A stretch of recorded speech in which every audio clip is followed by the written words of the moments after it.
تقلیدی کے سلسلے میں ایک لوگوں کو بہکانے کے لیے علامہ ہلی کی ایک کتاب پیش کی جاتی ہے کہ اس میں علامہ ہلی نے لکھا ہے کہ فقہا امام زمانہ کے دشمن ہوں گے.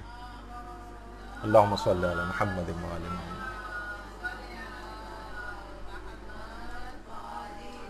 تو کیا علامہ ہلی کی کسی کتاب میں یہ موجود ہے کہ فقہا امام زمانہ کے دشمن ہوں گے؟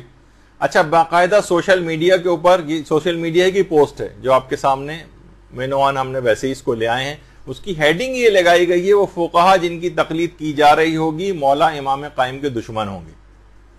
اور یہ دیکھیے وہ انہوں نے ٹائٹل بھی لگایا ہوا ہے احسن العقائد، اور اس کے بعد وہ حدیث جو وہ جملہ ہے وہ بھی لکھا ہوا ہے، وہ فقہا جن کی تقلید کی جا رہی ہوگی وہ آپ کے دشمن ہوں گے، یعنی امام زمانہ کے متعلق بات ہو رہی ہے. اچھا، اب دیکھیے سب سے پہلی بات، اب دیکھیے مختلف طریقے آپ کو اندازہ ہو رہا ہوگا بہکانے کے لیے کیسے چیزیں پیش کی جاتی ہیں. دیکھیے سب سے پہلی بات تو یہ ہے کہ باب ہادی عشر اس کتاب کا نام ہے، باب ہادی عشر کہ نہیں، پہلے تو یہ بتا دوں کہ یہ اردو میں یہ کتاب احسن العقائد جو جس کا بھی آپ نے اس سے پہلے یہ ٹائٹل دیکھا احسن العقائد، یہ اصل میں باب ہادی عشر کی کتاب کی تشریح کی گئی ہے، اس کا نام اردو کے اندر احسن العقائد رکھا گیا ہے. اصل میں شیخ طوسی کی کتاب تھی مصباح المتہجد، اس کے اندر دعائیں تھیں، زیارات وغیرہ تھیں، اس کے 10 چیپٹرز تھے، 10. علامہ ہلی نے اپنی کتاب کا نام رکھا 11واں چیپٹر باب ہادی عشر، 11واں چیپٹر. وہ کہتے ہیں کہ ظاہر ہے یہ دعائیں، زیارات، یہ سب چیزیں اس وقت اپنا اصل فائدہ پہنچا سکتی جب انسان کا عقیدہ بالکل صحیح ہو، اس کی اصول دین کی معرفت زیادہ ہو. تو انہوں نے کہا کہ اگر ہم 11واں چیپٹر اصول دین کی معرفت پہ اگر اس میں شامل کر لیں تو پھر یہ ان دعاؤں اور زیارات کا صحیح فائدہ ہو سکے گا. تو انہوں نے اپنی کتاب کا نام رکھا باب ہادی عشر. اچھا، اس باب ہادی عشر جو کتاب ہے اس کا اردو ترجمہ احسن العقائد کے نام سے ہوا ہے، اور علامہ فاضل مقداد صاحب نے اس کی تشریح کی ہے، اور جو اس کا ترجمہ کرنے والے ہیں وہ ہیں مولانا قاسم حیدرآبادی. انہوں نے اس کا ترجمہ کیا ہے، اور ترجمہ کرنے کے اندر ایک چیز انہوں نے لکھی ہے، یہ انہوں نے لکھا ہے، یہ ان کے اپنے الفاظ ہیں ترجمہ کرنے والے نے، کہ باب ہادی عشر جس کی شرح فاضل مقداد نے فرمائی ہے، اس کا نام شرح باب ہادی عشر کا بامحاورہ اردو ترجمہ اپنی تشریحات کے ساتھ کر دیا جائے، اپنی تشریحات کے ساتھ کر دیا جائے. اس طرح ان کی فرمائش بھی پوری ہو جائے گی. یعنی انہوں نے اب جو ترجمہ کرنے والے ہیں انہوں نے اپنی کچھ تشریحات اس کے اندر ڈال دی. علامہ ہلی کی تشریحات نہیں ہیں، ترجمہ کرنے والے نے کچھ تشریحات ڈالی، اپنی تشریحات. اچھا، اب دیکھیے وہ صفحہ، اس میں آخری لائن کو ہائی لائٹ کر کے دیا جاتا ہے وہ فقہا جن کی تقلید کی جا رہی ہوگی وہ آپ کے دشمن ہوں گے. ٹھیک ہے. اچھا، یہ قول کیا کوئی حدیث ہے؟ نہیں، یہ محی الدین ابن عربی کا قول نقل کیا ہے. اگر آپ سب سے اوپر صفحے کے اوپر دیکھیں، بعض عارفین کاملین شیخ محی الدین عربی نے امام منتظر کے تذکرے میں لکھا ہے. آپ کو بہت چھوٹا لکھا ہوا نظر آ رہا ہوگا اوپر، لیکن بہرحال یہ ہے. تو یہ اسی کی کنٹینویشن کے اندر ہے کہ محی الدین ابن عربی کا قول ہے، یہ علامہ ہلی کا نہیں ہے. اچھا، محی الدین ابن عربی کون ہے؟ آپ سوچ رہی ہوں گی کہ بھائی محی الدین ابن عربی جب ان کتاب کے اندر ہے تو کوئی شیعہ عالم دین ہوں گے. یہ محی الدین ابن عربی شیعہ عالم دین ہوں گے.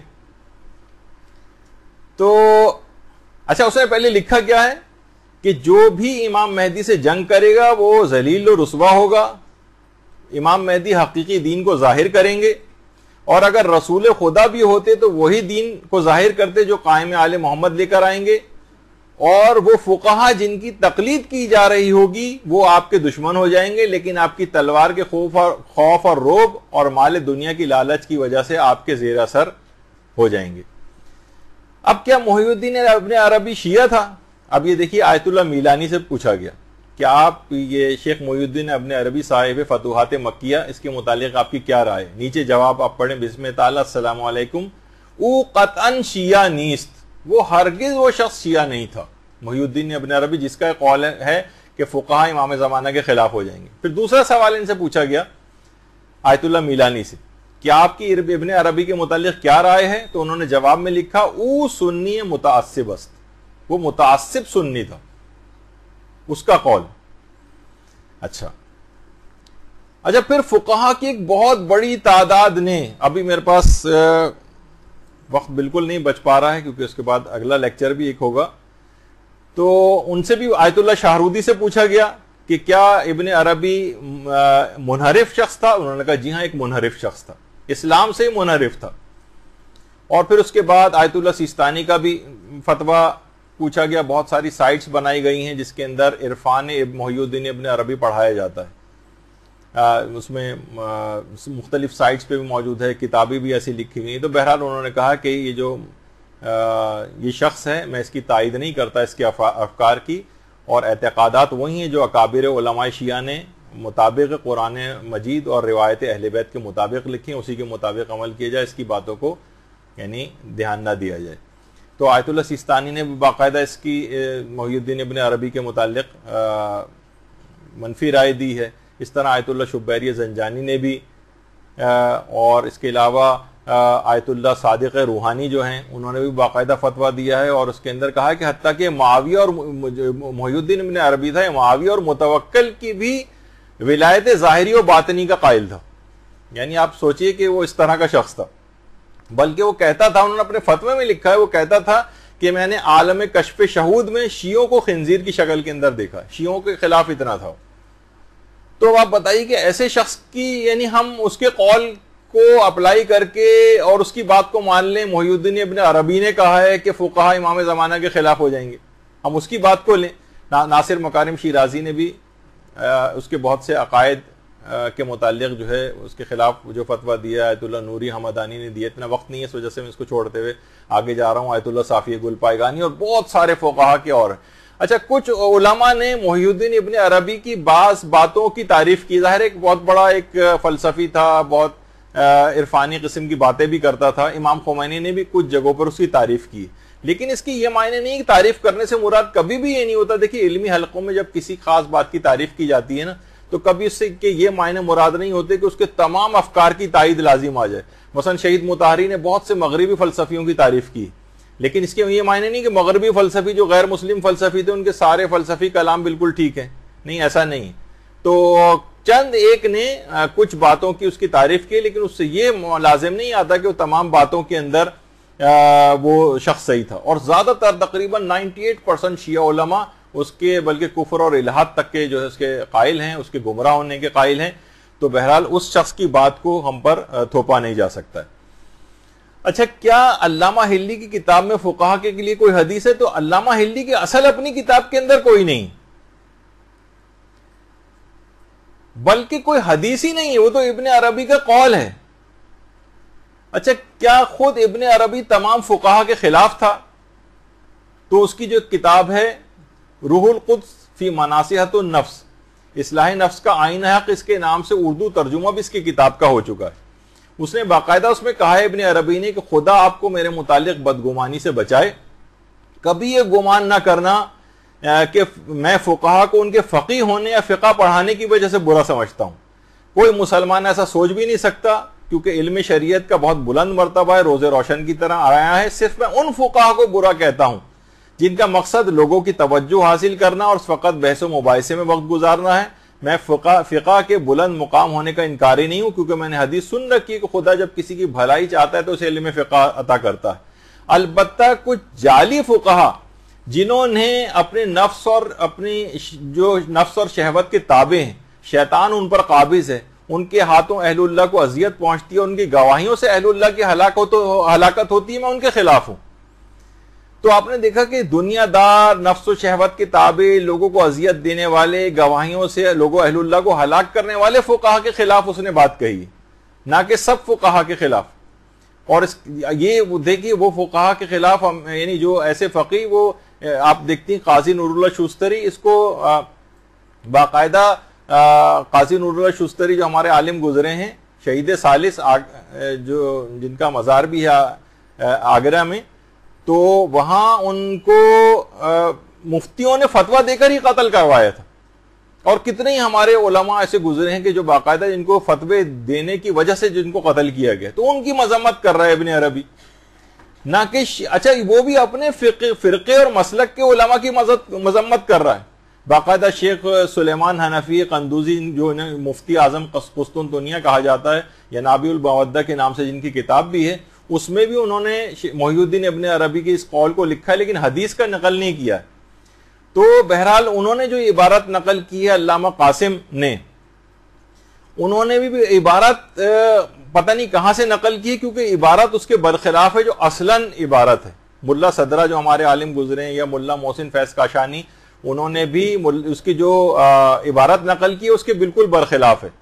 اس نے کیا کہا ہے، اپنی اصل جو کتاب کے اندر اس کی عبارت ہے، اعداؤہ مقلدۃ العلماء اہل الاجتہاد، کہ امام کے اصل دشمن جو ہیں وہ علماء اور اہل اجتہاد کے مقلدین ہوں گے. جبکہ دیکھیے محی الدین ابن عربی کا قول جو وہاں علامہ ہلی کی کتاب میں داخل کر دیا گیا ہے وہ یہ ہے کہ فقہا خلاف ہوں گے، جبکہ یہاں بالکل اس کا جو اصل جملہ ہے وہ یہ ہے کہ جو اہل اجتہاد کے جو علماء ہیں ان کے مقلدین امام کے دشمن بن جائیں گے. اچھا کیوں بن جائیں گے؟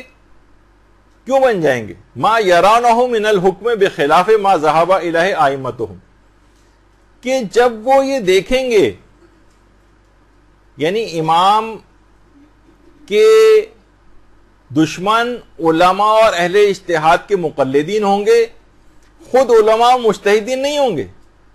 جب وہ یہ دیکھیں گے کہ امام زمانہ کا جو حکم ہے وہ ان کے مقلدوں کے خلاف ہے، یعنی ان کے اپنے جن کی وہ تقلید کرتے ہیں ان کے خلاف ہے، ان کے اپنے اماموں کے خلاف ہے. اچھا اب دیکھیے یہاں پر اس کے معنی یہ ہیں، جب وہ کہہ رہے ہیں کہ جب وہ یہ دیکھیں گے کہ امام زمانہ کا حکم ان کے اپنے اماموں کے خلاف ہے تو وہ امام زمانہ کے دشمن ہو جائیں گے. اس کا مطلب یہ ہے کہ آپ دیکھیں غیر شیعہ جو افراد ہیں وہی اپنے جن کی تقلید کرتے ہیں ان کو امام کہتے ہیں. آپ نے دیکھا کہ تو وہ لوگ خلاف ہو جائیں گے، یعنی غیر شیعہ عوام کی اکثریت امام زمانہ کے خلاف ہو جائے گی. وہ یہ دیکھیں گے ہمارے ہم جن کی تقلید کرتے آ رہے ہیں، یعنی غیر شیعہ عوام، تو امام زمانہ کے احکام تو بالکل ان سے الگ ہیں، تو وہ دشمن بن جائیں گے امام کے. وہ اصلاً ان کے مقلدین دشمن بنیں گے، نہ کہ فقہاء شیعہ امام کے دشمن بن جائیں گے. تو اچھا وہ دیکھیے ابن عربی خود غیر شیعہ تھا، وہ اپنے ہی علماء کی مذمت کرتا تھا، اور کیونکہ اس کے اپنے علماء نے خود ابن عربی کے خلاف فتوے دیے ہوئے تھے. تو امام نے بھی یہی کہا کہ یعنی یہ جو جملہ ہے ابن عربی کا کہ اس میں یہ ہے کہ مقلدین خلاف ہو جائیں گے، کیونکہ وہ جن کی تقلید کرتے آ رہے ہیں اور ان کو امام سمجھتے ہیں، ما ذهب الیہ ائمتہم، وہ ان کا حکم جو ہے امام زمانہ کا اپنے اماموں کے خلاف پائیں گے. تو ہم تو کبھی بھی اپنے مرجع تقلید کو امام کا منصب نہیں دیتے. وہ امام خمینی کے لحاظ سے وہ دھوکہ کھائیے گا، امام خمینی وہ ایک رہبر اور پیشوا کے طور پر، وہ کوئی الہی منصب کے طور پر نہیں کہا جاتا ان کو.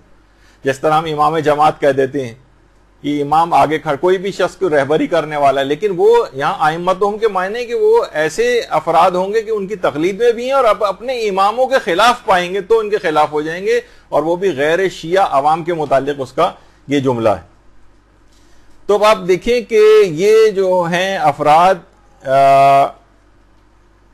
یہ اس طرح سے اس کو دھوکہ دیتے ہیں.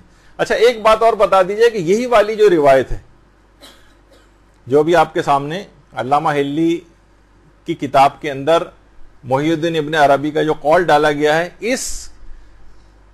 اس کو روایت کے طور پر آپ کو بتا دوں کہ ہمارے ایک عالم گزرے ابو الحسن مرندی، ان کی کتاب مجموع نورین میں اس کو بغیر کسی سند وغیرہ کے ذکر کیا گیا. خود ابو الحسن مرندی 1930 میں ان کا انتقال ہوا ہے، نہ کوئی سند ہے اور چھٹے امام سے اس کو روایت کر دیا گیا ہے. جو کہ علماء نے کہا ہے کہ بالکل کسی طور پر یہ روایت جو ہے وہ اس قابل نہیں ہے، کیونکہ نہ اس کا کوئی مصدر ہے نہ اس کی کوئی سند ہے. مجمع نورین. تو اس اور خود 1930 میں ان کا انتقال ہوا ہے، تو یہ سمجھیں کہ تقریباً 1300 سال کے بعد بغیر کسی سند کے ان تک یہ روایت کیسے پہنچ گئی. تو علماء نے سب نے کہا کہ انہوں نے محی الدین ابن عربی ہی کا یہ اصلاً قول ہے جو کہ غلطی سے کسی طور پر چھٹے امام سے منسوب ہو گیا.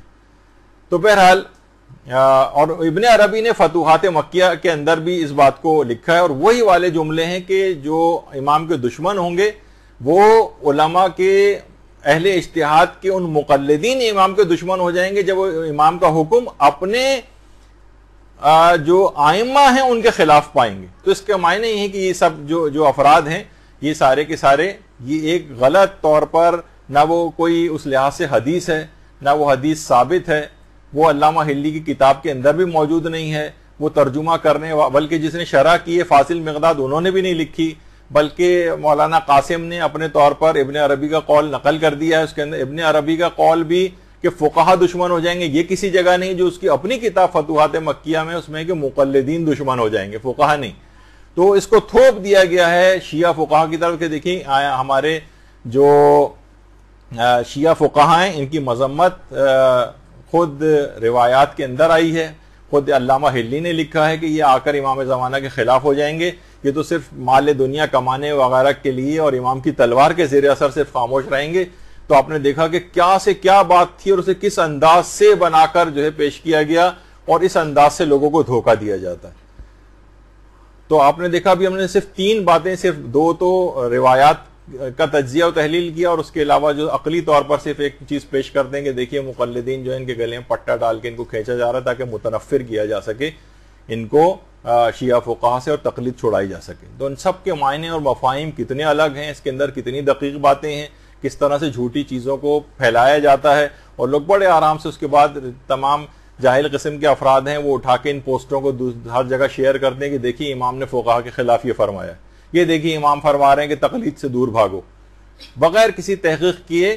تو یہ ہمیشہ آپ کو ان تمام چیزوں سے دلائل سے اپنے آپ کو لیس کرنا ہے، کیونکہ یہی بچے نوجوان یہ گھروں کے اندر ان عقائد کو لے کر آئیں گے، اور آپ کے پاس ہی تربیت گاہ ہے ان کی، زیادہ مواقع آپ کو ملتے ہیں، تو آپ ان لوگوں کو سکھائیں، پڑھائیں، آئندہ آنے والی نسلوں کی تربیت کریں تاکہ فقہا اور مجتہدین کے خلاف یہ گھروں کے اندر افراد اس انداز سے پیدا نہ ہوں. کیونکہ عالمی سیاست یہ دیکھ رہی ہے کہ شیعہ مراجع کا اثر و رسوخ لوگوں میں کم کیا جائے، تو جب تک تقلید کے نظام کو نہیں توڑا جائے گا تب تک یہ اتنے ہی طاقتور رہیں گے. تو یہ ایک خاص سازش کے تحت ان کے خلاف پروپوگیشن سوشل میڈیا وغیرہ پہ کی جا رہی ہے، پرنٹ میڈیا کے حوالے سے بھی کتابیں بھی چھپا کر مفت تقسیم کی جا رہی ہیں.